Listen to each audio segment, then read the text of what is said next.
Most men taking creatine thinks it's helping their testosterone. It's not. At least not in a way you think. And this is where a lot of guys get misled. Because creatine works. You get stronger, you recover faster, you look fuller. So naturally your brain connects the dots. Something anabolic is happening.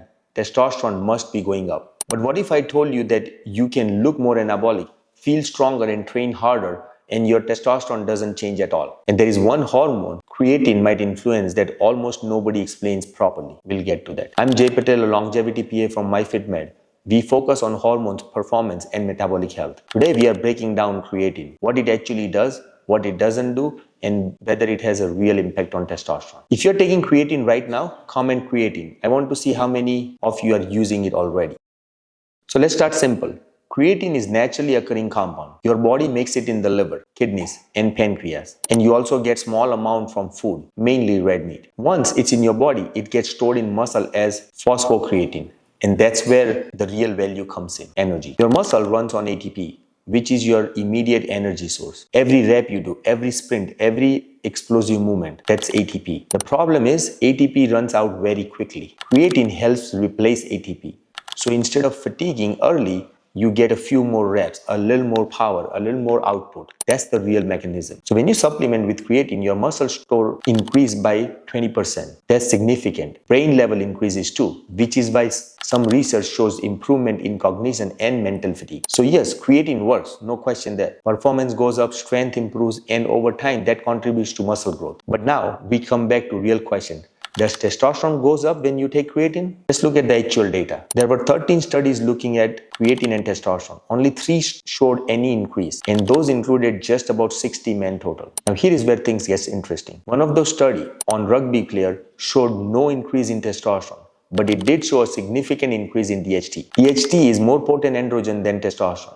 So now the question becomes, is creatine influences androgen pathway differently? Hold that thought, we'll come back to it. The other 10 studies, which included over 200 men, showed no significant change in testosterone at all. Different duration, different doses, different population, same outcome. So if you're taking creatine and expecting a testosterone boost, that's not what it does. If that was your assumption, come and test or boost. Most guy thinks that. Now let's zoom out, because this is where people get confused mostly. You take creatine, you get stronger, your muscle looks fuller, your workout improves. So it feels like something hormonal is happening, right? But what is actually happening is performance is improving, and performance drive adaptation. More output leads to more stimulus, and more stimulus leads to more growth. That's physiology, not testosterone. Now let's go back to DHT point. That rugby study showed about 40% increase in DHT. That's not small, but it's still just one study with the small sample size and limited duration. We don't have consistent replication, so we cannot say creatine reliably increases DHT. What can we say is that it raises an interesting possibility that creatine may influence androgen metabolism in subtle way. Now think about symptoms. Some people report more oily skin and mild acne, or even concern about hair shedding after starting creatine. Not common, not proven, but reported. If you notice anything like that, comment DHT. I'm curious how many of you experienced it. Now let's talk about why creatine works so well even without increasing testosterone level. Because muscle growth isn't just about testosterone. It's about mechanical tension, energy availability, recovery, protein intake, and sleep quality. Creatine improves energy availability, and that allows you to train harder. And that's the key. It doesn't directly build muscle, it allows you to create a stronger training stimulus. If your training is weak, creatine won't fix it. If your sleep is poor, creatine won't fix it. If your protein intake is low, creatine won't fix it. Supplements amplify system, they don't override them. Now let's talk about water weight, because this confuses a lot of people. Creatine pulls water into the muscle cell, intracellular water, not fat, not subcutaneous water, inside the muscle. That's why you look fuller. That's why you may gain 2 to 5 pounds quickly when you start creatine. That's not fat gain.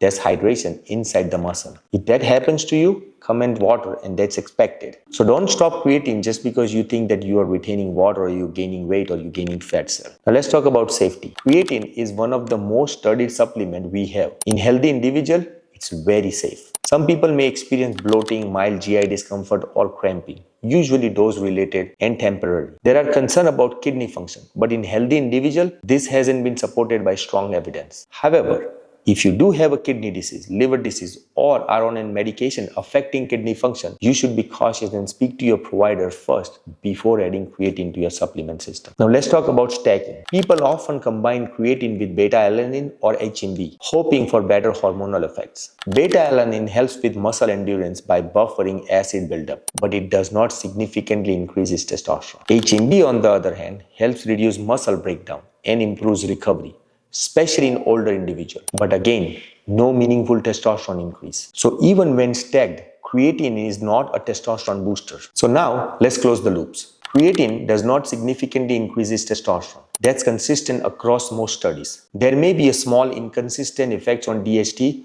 but it's not strong enough to rely on. And the reason creatine works so well is not hormonal, it's performance driven. Here is the real takeaway. Creatine makes you perform better. Better performance leads to better training. Better training leads to better results. So you look more anabolic, but your testosterone hasn't really changed. And that's the difference.